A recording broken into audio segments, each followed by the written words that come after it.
Hey there, I'm John Hayes, and thanks for joining us for this episode of the Founders Trust Podcast. Today, we're discussing how founders can scale by automating the processes that eat up their daily schedule. I spoke with Daleele Alison, a co founder of RooksDM, a technology service provider that scales professional services firms through automated systems and processes. Daleele and I discussed the importance of creating and understanding your process for even the most simple of tasks, how simple automations can result in massive leverage of time and resources, and the unfortunate reality that not everything can actually be automated. As part of our conversation, Daleele also offers some great advice on how to streamline your customer onboarding process. So let's jump right in. Today's Startup Spotlight is brought to you by Savier. Savier takes a personalized approach to helping entrepreneurs create a clear path to growth. Through knowledge, coaching, and marketing services, Savier helps entrepreneurs and small business owners apply marketing to achieve their business goals. At Savier, our goal is to empower entrepreneurs to achieve marketing success. Check them out at Savier, that's savvyeur.com today. Hey everyone, thanks for joining us. I'm really excited to have a good friend and colleague on today, Daleele Alison of RooksDM. Daleele, I know you're a busy man. I know you have a lot going on with the growth of your company, so excited to have you on today, and thanks for taking the time to join us. Yeah, excited to be here. Thank you so much for having me as well. Absolutely. Really looking forward to our conversation. So let's hop right into it. Daleele, you are the founder or co-founder of RooksDM. I know we connected through the Workbox community here in Chicago, but tell us a little bit more about your company, how you got started, and what you guys are working on right now. Yeah, perfect. Yep. So I'm co-founder, CEO of RooksDM. We do technology consulting and implementation. So where we spend most of our time is working with small to medium-sized businesses, helping them get more efficient at the end of the day. So we take a macro view, if you will, looking at their organization as a whole, processes, and then trying to figure out where the technology can actually help them be more efficient, do things quicker, smarter, faster, or better at the end of the day. So that's where we spend a lot of our time. And we're focused primarily in professional services, but we do have experience in multiple industries across the board as well, from manufacturing to consulting to nonprofit as well. Yeah, no, and I know your business has changed a little bit over the last year or so since we first connected, and I'm sure some of that has been the case for many businesses is a result of COVID and maybe the impacts on your clients or your existing client base. So tell us a little bit more about that. How has your business changed over the last 12, 18 months? How have you had to evolve and adapt to the new reality of what some of the services business looks like when it comes to tech in a COVID environment? Yeah, definitely. So being a startup, there's always change, right? Of course, that's So the many only constant, things. right? Yes. If you can't deal with change, then I don't know. Yeah, you shouldn't be in a startup. But we've had significant changes. And even when I first met you as well, John, too, we were focused a little bit differently in terms of our offerings and stuff like that. And to back up a little bit, when I first started my company too, we initially started off just doing like website projects. So that was a big focus, was web design and development. We'd help clients get their websites up and running, launch them, and then provide some end user training. And then over the years, we kind of narrowed down our niche, which is what we're doing now and what we've worked at big, large companies for, as well as like small to medium-sized organizations, just helping them implement technology. But for us, I would say in the last year, we've just been doubling down, knowing that we're providing technology consulting is where our focus is. So coming in with these companies, strategizing with them to figure out, hey, how can you leverage technology to make your processes more efficient at the end of the day, has been the big thing. And then the second one is always, I guess, big change would probably be technology is always changing. So just making sure that we're up to date with not only the industry standards, but kind of the technology that's always evolving, whether it be collaboration tools. And as you can see, Zoom has exploded, right? We've always been on Zoom since day one, but keeping up with trends and stuff like that has been a big one for us as well, too. I'd imagine that's one of the most exciting and challenging parts about being a technology services provider, that you have all these great new tools that are coming up, but at the same time, it's a lot of work and a lot of effort to stay up to date with everything that's going on in the changing ecosystem. Yeah, definitely. Much so. It's not as challenging as you think because we live it all day and every day. So sometimes we can take a lot of the things that we see over and over again and translate it into other kind kind of different types of technologies, right? So we know about CRMs is a big one, or collaboration tools. So there's a lot of overlap. So the Salesforce might be similar to HubSpot, even though the functionality and the use cases might be a little bit different. Some of the back end technology of how it's set up and certain functionalities are familiar across both platforms. So that helps just having our level of technology knowledge to be able to apply that across any new ones. And then obviously, if things are changing, we are able to adapt to that as well by having that knowledge as fundamentals, if you will. Certainly helps to be in the weeds on a 24/7. I can imagine. So, Daleele, as your company has grown and you've mentioned that you're starting to really niche down and focus in areas that you really want to specialize in, you feel like your company is particularly effective. That's a point that a lot of entrepreneurs reach, and it causes them issues. And that you're just getting your company. So previous to this, you've gotten your company started. You're really looking to grow out your business development. You're looking to facilitate relationships, and now Yep. you're at the point where you have to pivot a little bit in terms of your mindset to start focusing more on where your company is really effective and really efficient and really provides most value as possible. And that's difficult for a lot of entrepreneurs because they focus so much on growth that they'll take any project on or they'll take any new business in, but then they have a very hard time making that mental shift to focusing on, all right, this is where we're really going to hone in on and kind of cut out the noise, not take every project that comes our way. And that can be really difficult. So how have you approached that? And what are some of the ways that has either been a challenge for you, or you've thought about making kind of that mental shift to really honing in on where your target customer really is aligned with your business problem?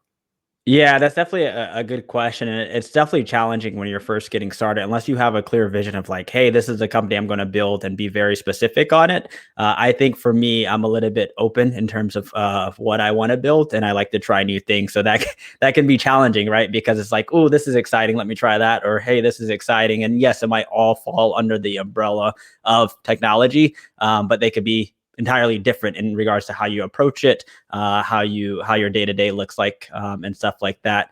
One of the things that I heard, and I wish I could remember where I heard it, was the riches are in the niches. So I heard that statement before, and that kind of resonated with me. I think it was at a networking event that I went to, and one of the presenters who was a successful business person had mentioned it. And that was probably 4, 5, 6 years ago. I heard it, and it still resonates with me today.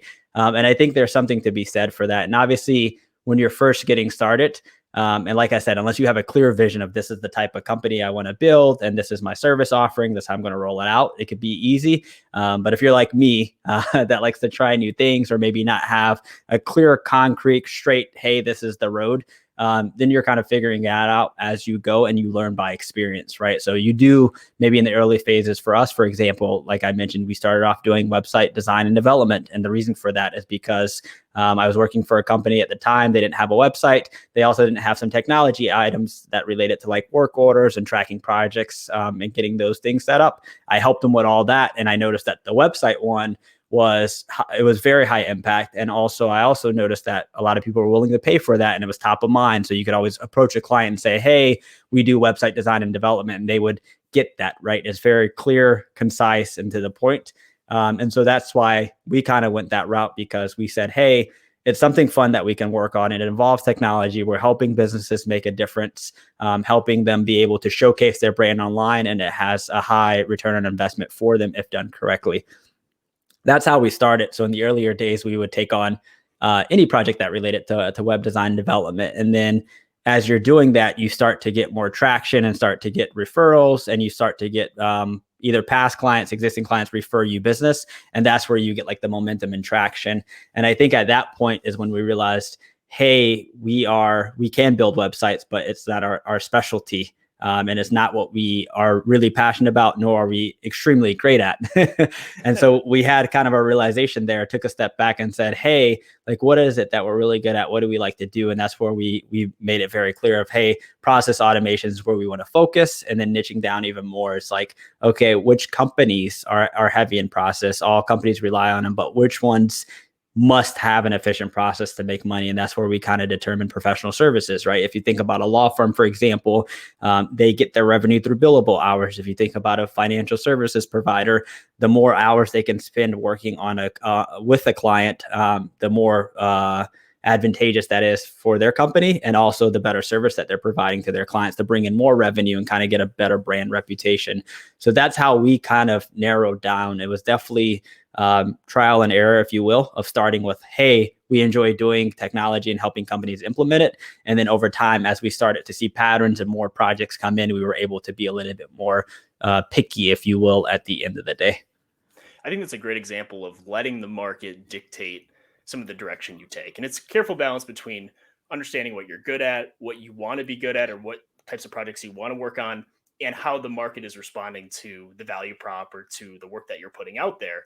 And I think Yep. that's a tough balance for a lot of entrepreneurs because, again, they're trying to reach that critical threshold that you mentioned where past clients are giving them referrals, they've got a sustainable pipeline of new business, and they don't want to jeopardize that. But at the same time, maybe the work they're working on isn't really aligned with the ultimate direction they want to take, or isn't aligned with their passions, or maybe not a perfect alignment with their skill set either. So I think that's a Yeah. terrific example for our And listeners of how you let the market sort of dictate the direction you're taking while keeping it aligned with what you really wanted to work on and what you really felt you were good at providing for your clients. Yeah, and I think in the early stages, I would, in my personal opinion, is be open to saying yes more than no in the early stages, because, and especially if you don't have, like I said, that clear vision, right? Because you're figuring things out, and even if you have a clear vision, I think it might be a little bit advantageous to be a little bit more open-minded, because you might learn new things through experiences. I always say, like, experience is the greatest teacher, right? So like you might have this idea in your mind of, oh, this is a really cool project that I want to work on. And theoretically, you might work on it, right? And realize, hey, I actually really hate that. It's funny how often that happens, right? Yep. So that's why I always say, if you could be a little bit open-minded, especially in the forefront, you'll be able to get the hands-on experience. And then you can start to iterate through that and say, hey, you know what? I worked with this project. It was really great. And I like these things about it. And that would be my second point too, is always be reflective on things that you're working on and where you're spending your time, and kind of look at it as like a learning experience of like, hey, I really didn't like this project. And instead of stopping there with that question, go further. Why didn't I like it? What didn't I like about it? What could I have done to avoid not liking these specific items? Because it might just be a portion of the project that you didn't like, and maybe you do like most of it, right? So then you might even look at it differently and say, hey, 20% of the project or 30% of the project I didn't really enjoy, but the other 70% I really love. So there's a good balance between that, right? So maybe not saying no to those projects, because for the majority of it, you do like it. And there's obviously things you'll have to do that you don't like, and it's figuring out what those things are at the end of the day.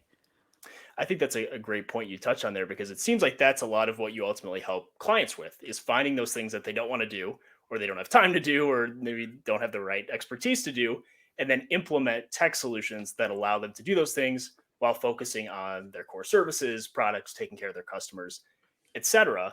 In that ability to be self-reflective and understand what is it that I feel like I can and can't do realistically, and also what do I have time or passion for, comes up in every business, whether you're Yep. a founder, whether you're just a manager in a larger organization, whatever it may be. So what are some of those areas that Rooks really helps companies automate? What are some of those things that maybe a business owner or a founder or a manager says, hey, either I don't know how to do this, I feel like there's a better way to do this, and we can implement something to really take this off of our team's plates? And what are some of the signs that people typically recognize when they then want to bring in someone like Rooks to help automate some of these things for them? What are some of those key indicators that it's time to put this into an automation mode? Yeah. So two-part question that sounded like. So I'll answer the second part first, which is, what are some key indicators? That's essentially, I don't have enough time in the day, or things are falling through the cracks, are usually like the biggest ones, or they feel overwhelmed. It's a feeling of overwhelming, especially if you're just getting started as a solo practitioner, or maybe you have a co-founder or something like that. You're wearing multiple hats in the course of the day, right? And you might be doing HR, legal, finance, and then providing your service, versus the other way around. So at that point, what you have to realize is, what are the biggest priorities there? And maybe early on, and I'm a proponent of this too, is figuring out when you should start to think about automation, because one of the things you don't want to do is automate a bad process. And when you're getting started, sometimes you don't have a process defined. So that's why we always look at, okay, like, do you have a process in place for this? If yes, okay, where are the inefficiencies of it and how do we make it better?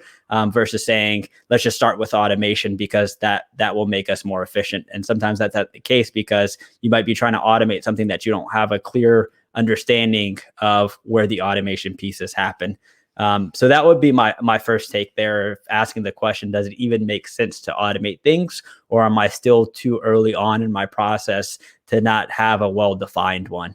And if you're too early on, then maybe continue to like get the information and go through the process to go through the experience of trying to build out your process. And then once you get to a point of like, hey, I know a client comes in and these are the steps they go through, and then they go to the next phase in our company, then that's where you want to start thinking about automation to say, okay, and this ties to your second question, where we actually help. So like a good example is client intake. So you might run a marketing agency, for example. You have a client reach out to you saying, hey, I'm interested in purchasing your services. There's a series of steps that they have to go through. And what we would call that is the client intake process.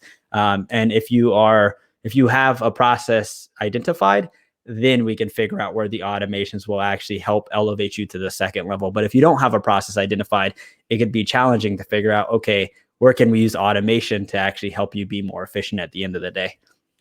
At that point, it seems like trying to put a Band-Aid on something that needs stitches, right? Exactly. And that's a great point you make, Daleele, because I think a lot of times, and I'm speaking from my own experience and just in speaking with other entrepreneurs and business owners, is the fact that they feel that making a process is such a time intensive activity that they don't want to spend time on it. And they almost look to put that Band-Aid on by saying, oh, we can do automations or we can apply a tech solution. It's kind of the cure all pill to solve our issues in this area. But I think that's a really important point you make about you have to have a good process first, because otherwise the tech solution is just one more thorn in your side. It's one more thing to manage if the process isn't even sustainable. Exactly. And that's why with all of our projects, we typically do our deep dive technology assessment. That's where we come in. We essentially do an audit and then provide you with a strategy of what you should be automating. And in that deep dive, what we're focusing on primarily is asking your process questions. And the four main ones that we see across professional service companies are, I mentioned the client intake. So you get a new prospect, they reach out, they go through a series of steps before they actually sign on the dotted line and say, yes, I want to hire your law firm or hire you as a financial planner. We look at that. The second one is customer onboarding. So now that they signed the contract, you have to bring them on board, collect documents, get payments and invoices. Yep. Once again, all the fun stuff. All the fun stuff. And then they go into management mode, right? So that would be the third step or third process we always focus on is the customer management. Now that they've come in, they've signed, sealed, and delivered, you're managing them, right? Maybe you need to do quarterly check-ins, yearly check-ins. Maybe there's follow-ups. How does that process happen? And then the fourth process that we typically look at is like the offboarding.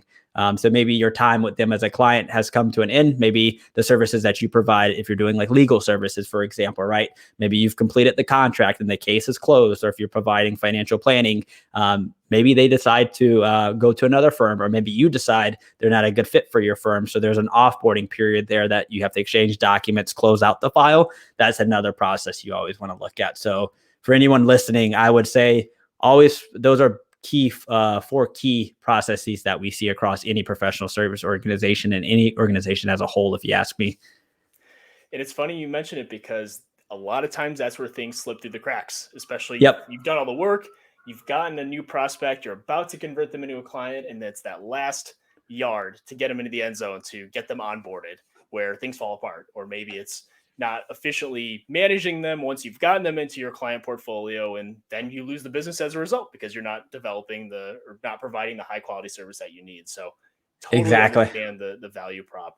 What are some of the areas in which business owners or your clients push back, or maybe they have some trouble understanding the value of either the process or the value of making something automatic, where they maybe feel a little overwhelmed with the technology? Are there certain areas where you really feel that business owners are uncomfortable and it takes a little bit of massaging to help them get comfortable with how this can actually benefit their business? Yeah, so a lot of our job is education, right? Is letting them know. I call it the art of the possible. So what is possible? And a lot of the businesses that we work with, they're really good at their service that they provide. and that's what they know. And so technology might fall a little bit outside of their wheelhouse, and they know, hey, I do need to have technology to enable my business and continue to make it successful. So what we do to not combat it, but to ease their mind is just be educational and having that dialogue with them. So the clients that we work with, we're always trying to partner with them and coming in as their strategic partner to say, hey, let's have a discussion around this. What are the challenges you're facing? And let's give you some recommendations that might actually help you overcome that. And then more importantly, will help you see these changes through. And what I mean by that is providing like the training, the consulting. If they have questions, they can lean on us, and knowing that if something does come up, instead of being frustrated or banging their head against the wall or being kind of left high and dry, we're always there trying to make sure that they have what they need to implement it within their organization. And training is a big part of that. And one of the items that I always say too is, if you have a company, you have a team. So one of the things that we look for, who are the champions within your organization that will help you and your team adopt it, right? Because they're going to be using it day in and day out. And if you're the leader of an organization, sometimes you might not even be using some of the tools that the people that are servicing the clients directly more on the day-to-day level are using. So how do you find the people to be able to not only train them, but also have them be an advocate to say, hey, this new automation, this new technology, the things that we've implemented are actually very beneficial, because they'll listen to their peers right at the end of the day. Those internal advocates are so key.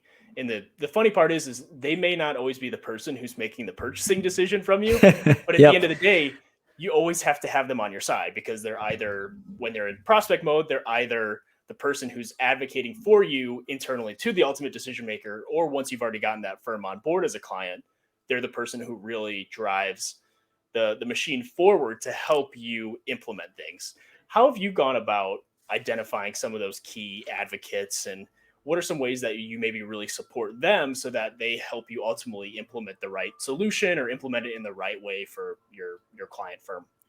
Yeah, so that's the big thing about the partnership that I mentioned. So we come in and we let them know, like, hey, we probably will interview people that are doing this day to day. So like if you're a law firm, for example, we might go and interview or have a discussion, and it won't be exhaustive, but at least a 30-minute hour, depending on how much information we need, discussion with your paralegal to say, hey, like tell me about your challenges. What are you struggling with? Because then you can get the information from the source and really get to hear their pain points. And then what we do is we consolidate that information and kind of look at what leadership has told us and bridge the two together, right? Because sometimes, and we've been on calls before where we'll have like the business owner and maybe like a paralegal or a junior associate on the phone, and they're like, yeah, I'm really struggling with this. And the owner might be like, hey, I didn't really realize that was a huge challenge. I'm glad you're bringing it up, right? And so we can have those conversations and just help facilitate them.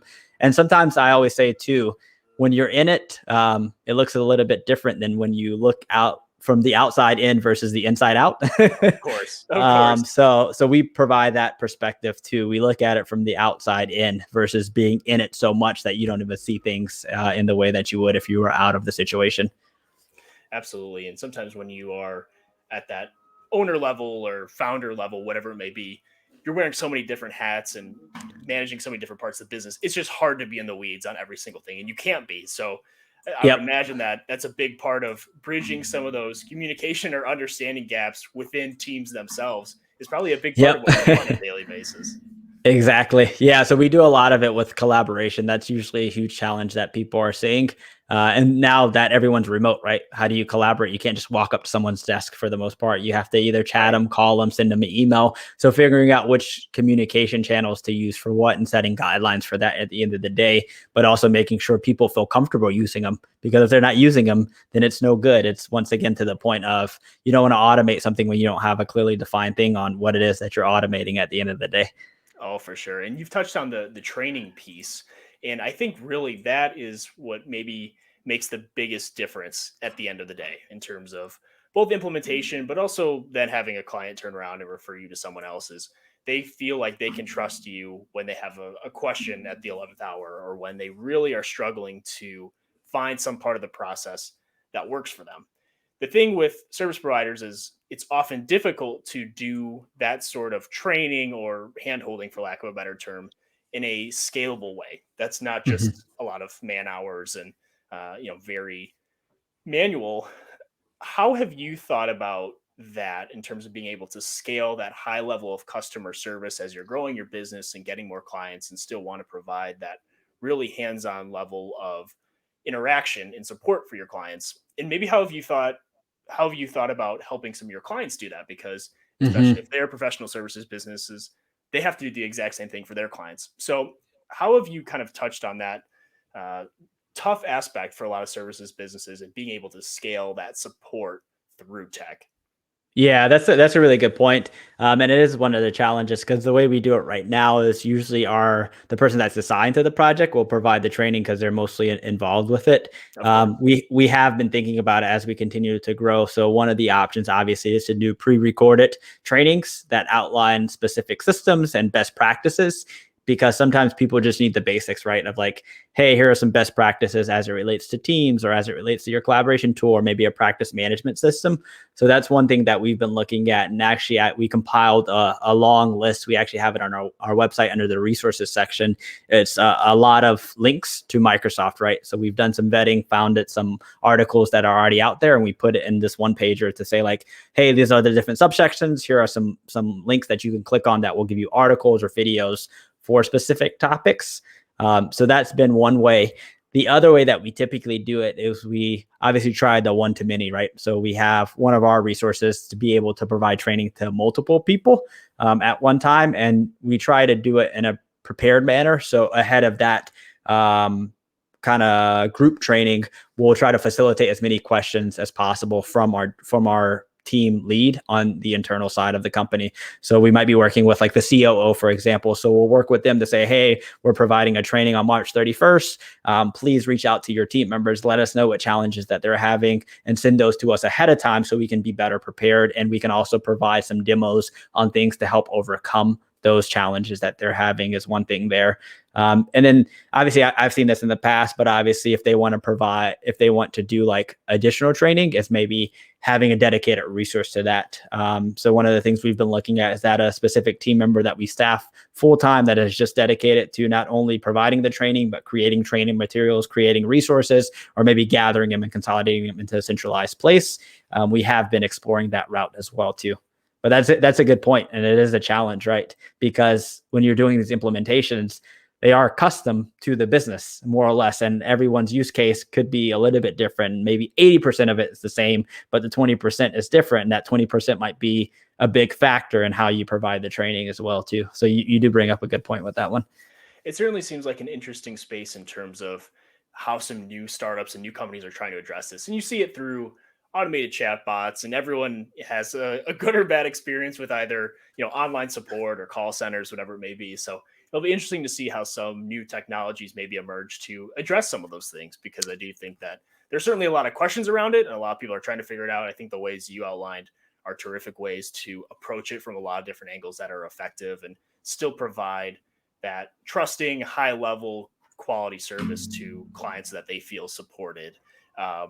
Pivoting for a little bit here, Daleele, into now that you guys have niched down and you really feel like you're in a position to pursue partnerships, scale quickly, how have you thought about your business development efforts at a more scalable level beyond just the referral level or beyond your own network? How have you thought about using tech or putting your own process in place to scale out your own business development efforts? Yeah, that's a good question. And I've been spending a lot of time thinking about that and actually implementing it. And I don't know if this is for all startups, but for the majority that I've like business owners I've talked to, obviously like the CEO or the co-founders are the main people that are doing business development. And then, like I said, it kind of goes back to defining the process. So in the early days, it was more networking and one-on-ones and getting referrals through clients. And we didn't really have a formal sales process baked out and defined versus now we do. So one of the things I've been hyper focused on is kind of practicing what we preach. And I've actually been spending a lot of time on this is streamlining and automating a lot of our sales processes, for example. And what that does is now that we have a process defined, I can figure out, okay, what are the items that I'm doing manually that are A, being repeated over and over again, but B, that I don't really need to hire someone or get an additional resource to do it because it's so minuscule or maybe just like low level, or it could be automated more or less. And those are the things that I've been focusing on mainly is how can I get proposals and contracts out quicker and smarter. So the first thing there, that's where we've been focusing. So a good example of that is we use Salesforce for our CRM. So automating And we use PandaDoc is the tool that we use for proposals and contracts. And what I've done is strategically think about, okay, if I do have a prospect, obviously they'll be in Salesforce, but how can I, with a click of a button through a template, be able to say, hey, John's interested in purchasing my services. I need to send him a contract. So I have a template built within PandaDoc that is for specific contracts. And then any like terms and conditions, which typically don't change from a legal standpoint, remain the same. And then I would update the contract to outline your specific needs in a specific section of the template that I have created. So now that streamlines the whole process. So instead of having to go into Word, copy a file, download it, store it somewhere, upload it, make the changes, I eliminate all that. And essentially I go into Salesforce, go to your record, click a button, fill out that specific section that's customized, click the button, send it to you. You receive the proposal. You actually receive a proposal / contract. You can provide signature and payment right then and there on the document. And once that is triggered and I get a completion on that, I have another automation that automatically does a lot of things on the back end. It creates a Teams channel. It creates an invoice. It creates you in the project in the time tracking tool. So there's a lot of things that we have automated to make my time spent on those activities lessen, so I can use it more from a business development standpoint. And then the second part, I guess, is just thinking about how do I sell that's beyond me. So you mentioned marketing. Our business is mainly, I think a lot of it's educational, because a lot of the clients that we talk to always say, wow, I didn't know a company like yours exists. So that's why we're always out trying to talk to people and understand, hey, what are your frustrations? What are your challenges? Oh, we can actually help you with that. Let us show you the art of the possible. Let's talk about it and be able to walk you through that journey of making things a lot efficient at the end of the day. So what we're focused on now is just producing content from a marketing standpoint that's educational. How do you use Microsoft 365? How do you, for example, do scheduling automation through Calendly or Acuity, Microsoft Bookings? How do you use these tools to make your lives easier, and just letting people know they do have options and the technology can help them with those options at the end of the day. No, that's terrific, Daleele. And we definitely need to talk because you were giving me heartburn just thinking about downloading proposals and revamping them. And oh man, that's my nightmare.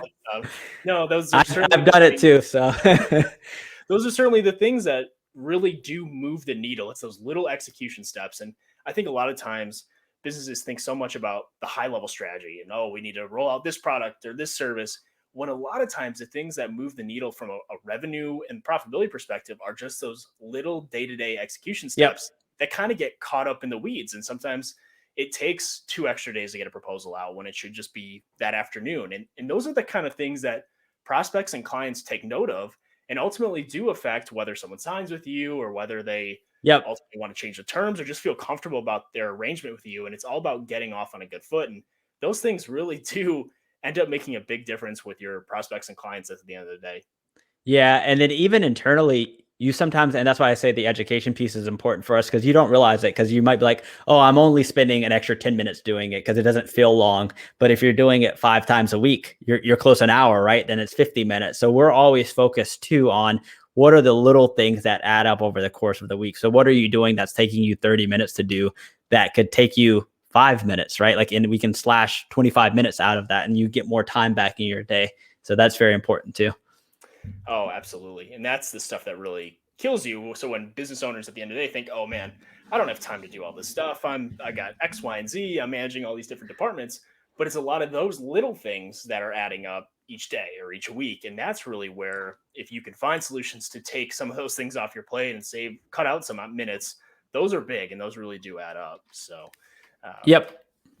I'd say, Daleele, over the next 5 years, in what areas do you really think that some of these tech solutions and automations are really going to start changing how we're doing some of these things on a daily basis? Obviously, with COVID, we've seen Zoom and Calendly for virtual office hours and things of that nature. But what other areas of operations or business development, whatever it may be, do you really see some new solutions kind of changing the landscape of how people do these things on a day-to-day basis? Yeah, it's going to be interesting to see because obviously with automation, a lot of things have evolved. I think the biggest one, I know it's a hot topic, is obviously like AI. So being able AI and like machine learning, those are really hot topics right now. And even we were talking about market trust, right? And the product that you have to be able to make decisions based off certain data that you have. I think that will continue to evolve, right? And we'll continue to use machines and softwares and programs to make decisions quicker, faster, with the right data. So I don't think that will ever go away. And I always say too, even with like a lot of the automations that we're doing, some of the things can't be automated. So to think about what won't be automated and looking at those specific items, and then always asking the question, hey, is there any opportunity for automation? And sometimes the answer is no at the end of the day. But I think it's going to be interesting to see long term how everything plays out from an automation standpoint and how organizations continue to adopt it. Well, we know you guys will be right on top of it because that's what you're doing on a day-to-day basis. So when I have a Yes. question, I'm emailing you. So I apologize in advance if I'm spamming your inbox. But well, Daleele, as Perfect. we move into our 3-question grand finale here, we're about to start wrapping things up. But first question: what's been your favorite moment working on Rooks so far? A lot of moments. If I had to choose one, I think it's just the evolution. So why it can be like frustrating and challenging at the same time, I think it's my favorite moment because you start here and you end up here, and to see all the stuff that happens in between makes it super exciting. And then you look back and you're like, wow, like I went through all this journey and this evolution of like growth, change, adoption, mindset shifts, and I think that has been my favorite thing. Looking back at it, being like, wow, I've covered a lot of ground in the period that I've had Rooks for. So, Well, that's the perfect segue into my second question here, Daleele. In what ways do you personally think that you've grown the most through this experience? personally, I think, yeah, that's a good one. It's just mindset. So, as a business owner, there's two different things. So, as a business owner, I think you are responsible for the success of your business and pushing it forward. So, even if there's things that you don't want to do, you have to do them, right? And you have to confront them and you have to kind of address them. And I think the biggest thing with that is kind of working on your mindset at the end of the day. And one of the things is as simple as like I always say, we all are salespeople, whether we want to believe that or not. I was talking to actually a sales coach the other day, and he was like, "Man, you're a salesperson," and so like that's a mindset I have to kind of shift to say like, "Hey, I am." Maybe I'm not like a salesperson by title or whatever it may be, but I have to sell to bring in revenue for my company. And whether I like selling, it doesn't matter, right? I still have to do it at the end of the day, and kind of pushing through that and changing my mindset of saying like, I'm probably not going to do that versus I have to do this in order to make sure the organization, make sure Rooks is going to be successful. Because if I don't, then things won't move forward. We won't get in revenue. We won't get in new projects or whatever the case might be, right? I have to push through that uncomfortableness at the end of the day and just continue to grow personally there. It seems like the job description for business owners gets bigger and bigger on a daily basis as you Yeah. start thinking about new things you have to do for your company and to grow your organization. And completely agree with you. Sometimes it's just a matter of putting your head down and grinding through the stuff that isn't necessarily your most fun or interesting, but you just got to get it done. So, Yep. well, our last question here, Daleele, before we conclude: what's the one thing that your company needs to take that next big step or reach that next big milestone? And it could be capital, it could be an introduction to a key hire, connection to a strategic partner, whatever that may be. But what's your one ask that the Founders Trust community can help you reach to help grow your business? Yeah, so partnerships is definitely one. So we've been spending a lot of our energy too in terms of strategic partnerships, and strategic partners for us are good, are other technology companies, because technology is so broad. We do work that they don't do and vice versa. We have work that we get inquiries for that we don't kind of take on. So spending time there would be good. And then the second one, it's finding good people. So we're constantly looking to grow our team. We do have, if we don't have an immediate need now, we're always interested in talking to people. Whether you're like a project manager, one of the things that we're looking for right now is a business/systems analyst that's able to kind of gather some requirements, document some things, and kind of help move projects forward. So we're always looking to introductions to people in the tech space that would be good people to work with at the end of the day. Absolutely. Well, no, it's so you always need to have some people in your back pocket before you need to go make that hire, because it is very difficult to find new good talented people to add to your team and make sure they are a cultural fit and aligned with what you're working on. So absolutely, we're more than happy to help connect you with any partners that we may be available through our network. Final question before we let you go, Daleele. What's the best way for people to get a hold of you if they're looking for discussing potential projects with Rooks to help them with some automations? Yeah, so if you go to our website, that's probably the best place. You can actually book a consultation if you'd like, or schedule a call with me. So it's Rooks, RooksDM.com is where you can find us. And then you can always check us out on LinkedIn as well too. Or you can give me an ad on LinkedIn personally. The one thing I do always say is if you send me a LinkedIn request, make sure you put a note in there saying that you heard me on the Market Trust podcast, because I do not accept LinkedIn requests from people I don't know. You're a So smart that's one man. thing there. You're a smart man, Daleele. I think I've accepted too many for people I don't know, and I find my inbox getting spammed with many things that I'm not aware of. So, well, Daleele, thank you so much for joining us today. It's been great to learn about your perspective on how to address processes that really move your business forward, how to think about tech that can take some of those things off your plate in a more automated way, and ultimately just hearing about the success and growth of RooksDM. We'll definitely be following your story. We'll definitely be promoting you guys. Really excited to have you on the podcast again in the future to talk about more tech topics. And thank you so much again for joining us today. Perfect. Thank you so much for having me. It was a pleasure. So let me know what you think of today's episode. Comment on our social media or send us an email at founderstrustpodcast@markettrust.io. Now go get building.